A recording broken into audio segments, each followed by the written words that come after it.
Hello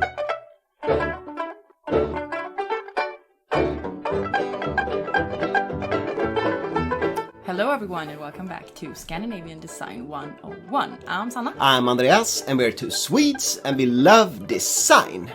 In this video we're going to talk about the design competition International Competition for Low-Cost Furniture Design and the following exhibition arranged by the Museum of Modern Art in New York.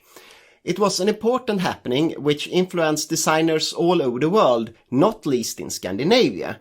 And we're going to show you some of the entries and also tell you the history behind the competition, and let's get started. Yeah, it all started back in 1947 with a competition called the International Competition for Low-Cost Furniture Design. A long name. Yeah, it was proclaimed by, I cannot pronounce this. René Darnoncourt. Who was the head of MoMA. According to the museum, low-cost furniture and cheap housing were essential when building a strong and equal society. When it came to architecture, a lot had already been done in post-war America, but the same couldn't be said when it came to interior design. Most furniture found in an average American home were still bulky, expensive, and not in any way adapted for a modern way of living. Good furniture should be lightweight, well-designed, cheap, and not least adapted for small apartments. To achieve this, the furniture must be industrially mass-produced. According to MoMA, the innovative materials and production methods already existed, and so did a lot of talented designers ready for the task. The purpose of the competition was simply to make it possible for them to meet. Ideas and prototypes are worthless if not put into serial production. Yeah. And the competition opened on January 5th, 1948 and closed on October 31st the same year.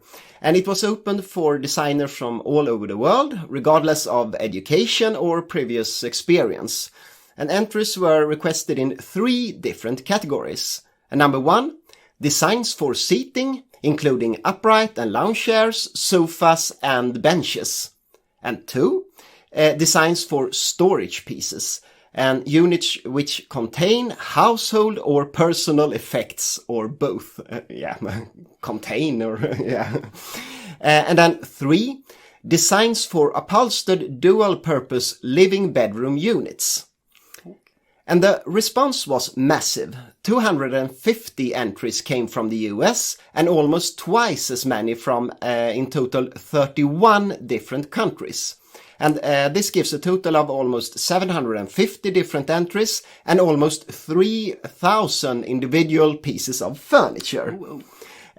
First prize in each category was $5,000, a large amount of money back then. And the winning entries were also supposed to be put into serial production by some of the companies sponsoring the competition. The jury consisted of several famous names on the design scene, among them Edgar Kaufmann and Ludwig Mies van der Rohe. Mm-hmm. 2 entries were awarded first prize in the seating category and was given a sum of $2,500 each, and they had to split it. Yeah. The first of them was the 28-year-old designer Don R. Noor, who was a student at Cranbrook. At the time, he was also working part-time in the studio of Eero Saarinen, and it was actually he who encouraged Noor to take part in the competition. The jury described his entry as followed. Light, flexible, and elegant, this chair develops one of the most ingenious structural schemes seen in modern furniture today. The shell of his chair simply consisted of an enameled sheet of metal cut and bent in shape. 4 simple metal legs were added and the chair was ready. To make the chair a bit more comfortable, a loose rubber pad could also be added. You want that? Yeah, I think so. The company, Knoll Associates, was chosen to produce the chair, but it never became a big seller. The retail price was set to $27.5, equal to approximately $300 today. Yes. And then the other first prize winner was the German architect Georg Leobald, I think it's pronounced. He was a professor of architecture at the Hochschule für Bildende Künste in Berlin, and would later come to design a long range of different plywood and fiberglass chairs for the German manufacturer Wilkan. The jury described his entry as followed. This entry by Professor Leobald presented a most advanced concept of technology. He has envisaged a continuous seat and back formed of molded plastic sliding in metal grooves into a variety of slab-like plastic side elements. That was kind of funky. Yeah. I don't really know what they were saying. No, you're just gonna have to look at the pictures. Okay. Yeah.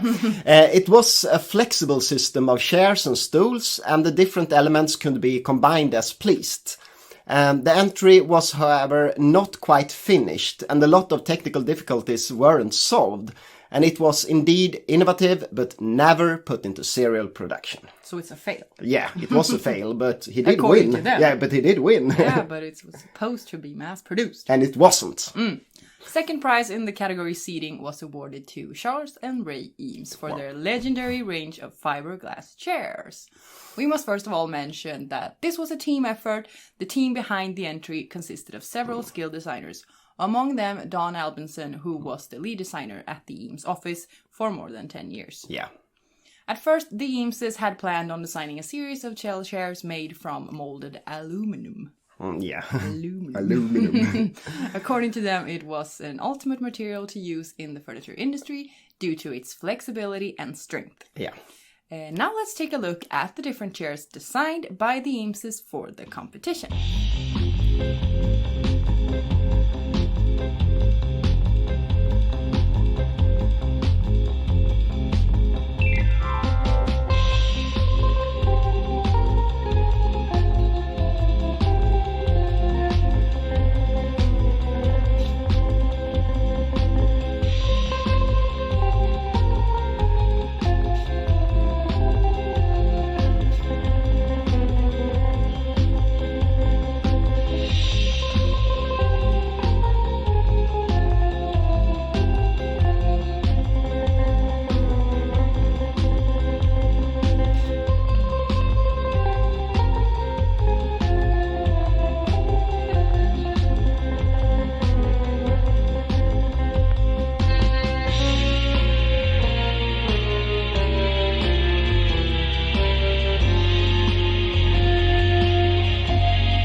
The idea of changing material from aluminum to fiberglass came from the manufacturer Herman Miller. The company was already experimenting with different plastic materials and suggested to produce the shells from a material called xenalloy. And it was a kind of polyester reinforced with fiberglass and had first been developed by the US Army during World War II. After the exhibition in 1950, Herman Miller started producing some of the armchairs using the slogan, "Made from airplane plastics." High-tech. And the so-called Original 5 was the 5 first chairs launched to the public in 1950. And it was the DAX, the Dining Height Armchair X-Base, the DAR, the Dining Height Armchair on Rod Base. It was the DAW, which was the Dining Height Armchair on Wooden Base, the somewhat strange-looking LAR, the Low Height Armchair on Rod Base, and also the lovely RAR, the Rocking Armchair on the Rod Base. That is lovely. Yeah, that's a really nice Rar. chair. RAR. RAR. And in 1951, the side chair without armrests was launched. So it was actually the armchair who was the first chairs by the Eameses. The one you're sitting in. Yeah, I'm right sitting now. in one of them. Yeah. And also the chairs without armrests was available in several different legs. It's interesting to note that of all the furniture designed for the competition, it was actually only the chairs by Eames that became a commercial success. And retail price for the DAX was $29.95 in 1950, and that's equal to about $345 today. Reasonable. Reasonable, but not very cheap. No, But it's reasonable, of course. it is. Yeah. It's modern, it's cool. Yeah. The Eameses designed yet another chair for the competition, the so-called La chaise, yeah. It was a kind of modernist chaise lounge made from fiberglass standing on a foot made from metal and wood. It borrowed its name from the French-American sculptor Gaston Lachaise. Yeah. Probably, maybe, I don't know. The chair was highly inspired by his sculptural floating figure. This chaise lounge was awarded an honorable mentioning at the exhibition, but wasn't put into serial production. No. Isn't it now? Yes, since several years now, but back then it was not put in production. Yeah, I got it. Yeah. At the exhibition, the Eameses shared the second prize with the American designer Davis J. Pratt. His entry was a chair made from an inflated tube resting on a foldable metal frame. Inspiration came from the tire industry. The jury admired the soft and comfortable chair, but it was never put into serial production. No, sadly, because it's a quite funny chair. I don't really know how it looks like. Yeah. I'm gonna have to watch this episode. Yes. The third prize in the seating category was awarded a Russian-American designer and photographer, Alexei Borodovich. And his entry was a knockdown rocking chair with plastic-covered cords and sides made from flat plywood. The parts were shaped to be cut from standard sheets of plywood with a minimal waste, and only a few of these chairs were ever made. We must also show you a few entries designed by Scandinavian designers. Finn Juhl, Jörn Utzon and Hans J. Wegner all participated in the exhibition but wasn't awarded any prizes. But let's take a look at their entries. Of course. Yeah.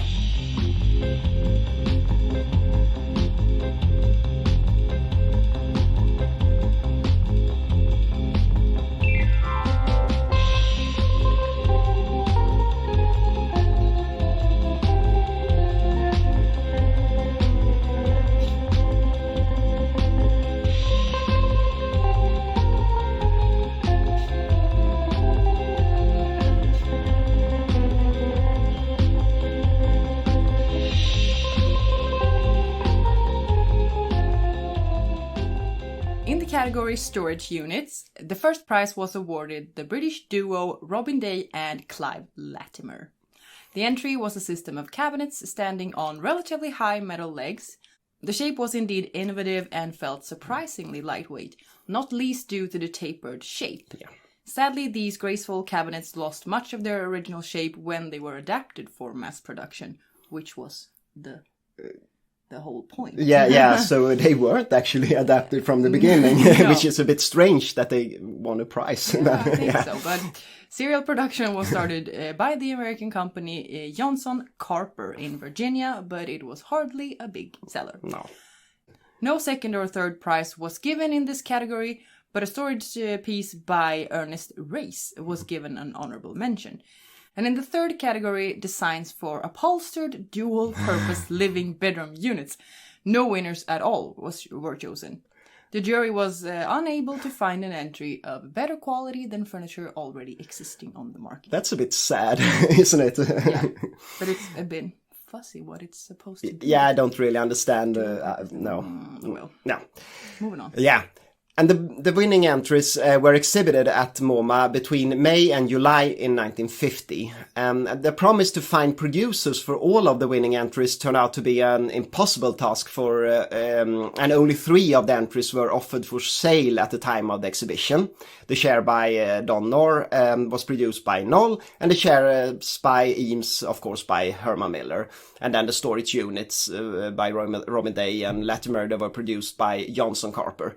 The chairs by Charles Ray Eames soon became icons symbolizing mid-century America, but none of the other entries managed to make an impact and were soon forgotten by the general public. Yeah. So, I mean, in total it was almost a failure, this exhibition, but the Eameses really succeeded. Yeah, good for them. Yeah, and that's it for today. Yes. And if you found this video interesting, please click thumbs up and subscribe. Yeah, and follow us on Instagram. We are called Scandinavian Design 101. Yeah, thank you so much for watching. Thank you.